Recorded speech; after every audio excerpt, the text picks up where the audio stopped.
زميلي غانم، شكرا لك. معنا الكابتن والمبدع دائما والكبير دائما بأداء أحد العمالقة في الكرة السعودية سامي الجابري. أنا سعيد جدا بإجراء هذه المقابلة معك سامي على إجراءات العديدة، لكن لأنك وعدتني وجيت معي. أبو عبد الله، ألف ألف ألف مبروك هذا الأداء، وألف مبروك هذا الحارس اللي اسمه خالد شراحيل. الحمد لله، يعني ان احنا خرجنا بفائدة كبيرة من مباراة اليوم. فوائد يعني مو فائدة واحدة، فوائد كثيرة. لعبنا ضد فريق قوي، تكتيك دفاعيا تكتيك قوي جدا، اجسام، بنيه جسديه، لكن لاحظت ان هم حريصين ويعرفون. يعني حتى قبل المباراه بالفندق كانوا هم يقولون ان احنا بنقابل فريق كبير وعندهم فكره عن الهلال. فتكتيكهم اليوم لاحظت انه تقريبا 9 إلى 10 لعيبه خلف الكره، ولكن كانت مباراه فيها استفاده كبيره. ايضا المدرب حب انه يعرف امكانيات الحارس الاخر اللي بعد حسن العتيبي، وايضا هناك فهد الشمري.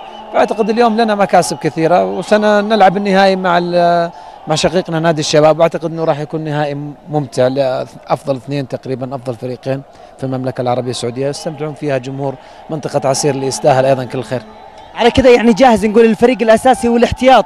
ما فعل جريتش هذا اليوم بتغيير بعض العناصر في الفريق، لكن ظهر بمستوى كبير الفريق. يعني كل مباراه نحاول نشرك 3 إلى 4 عناصر جديده، والهدف منها يعني لو تلاحظ ان احنا ما نركز فقط على 11 لاعب او على 14 لاعب، نحاول قدر الامكان ان احنا نشوف تقريبا عدد الموجود الاكبر موجود فوق ال20، ان احنا نشوف جاهزيتهم، لان عندنا موسم طويل. وايضا زي ما انت عارف اذا احنا بدينا في الاسيويه قد نحتاج ما بعد الاسيويه الى لاعبين يكونوا جاهزين، او ايضا تعرف طريق الاسيويه صعب، فيها اصابات، فيها توقيف، فيها اي شيء. والحمد لله المؤشرات كلها والمعطيات كلها توحي بان ان شاء الله احنا جاهزين بنسبه كبيره ان شاء الله. ابو عبد الله، الجميع يتساءل عن ويلهامسون وايضا حسن العتيبي، وايضا يتساءل عن ماجد المرشدي، وطبعا نبغى الاجابات منك، وايضا يتساءل عن سلمان الفرج. نعم، اول شيء اقول لك ولي عنده ظرف طارئ جدا، ذهب الى الرياض، عائلته موجوده في الرياض ولكن عندها ظرف حقيقه. من الصباح جانا الخبر، فاشراكه في المباراه ما راح يعني يعطينا اي نتيجه لانه كان متاثر جدا.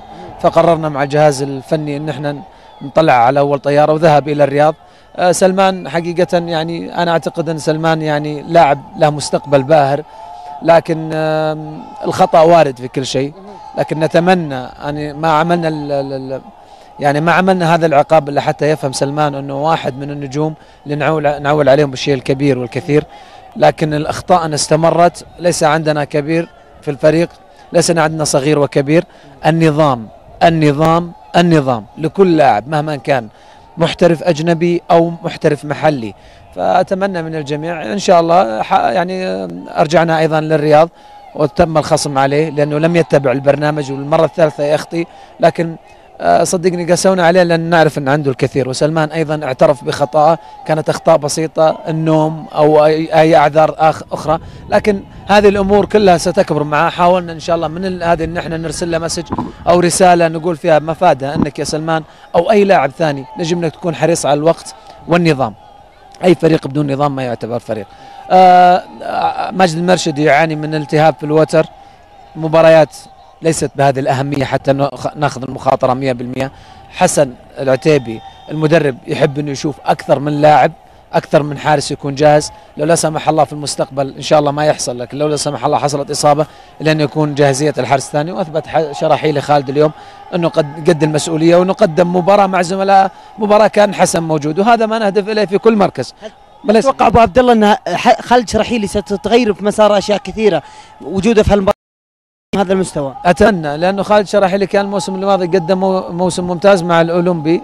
مباراة كأس الامير فيصل اخطأ، والكل يخطئ في عالم كرة القدم وفي غير كرة القدم، ولكن نعرف انه عنده امكانيات عالية.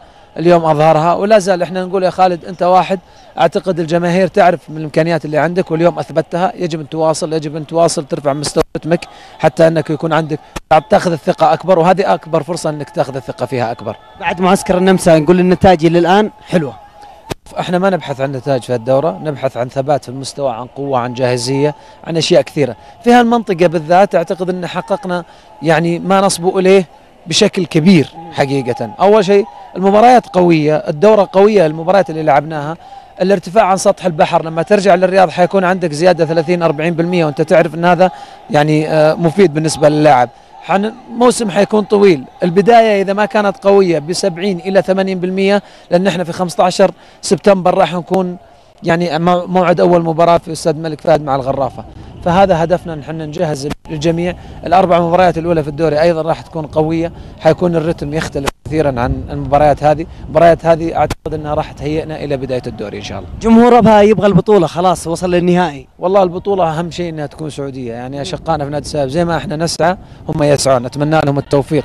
انا بالنسبه لي اقولها للملا، ان لم تكن البطوله هلاليه فاتمناها شبابيه، ونادي الشباب زي ما انت شايف في البطوله هذه قدم مستويات اكثر من رائعه مثل نادي الهلال. استعداد الفريقين يمثلون ليس فقط انديتهم الهلال والشباب، يمثلون المملكه العربيه السعوديه. حيكون نهائي رائع بدون ادنى شك، لانه يجمع بين اكبر يعني او افضل الانديه حاليا الاسيويه، لانهم هم متاهلين دور الثمانيه. اتمنى ان شاء الله ان احنا باذن الله مع اشقائنا في الشباب نظهر لهالجمهور، جمهور هالمنطقه الغاليه ايضا اللي دعمنا واسرنا.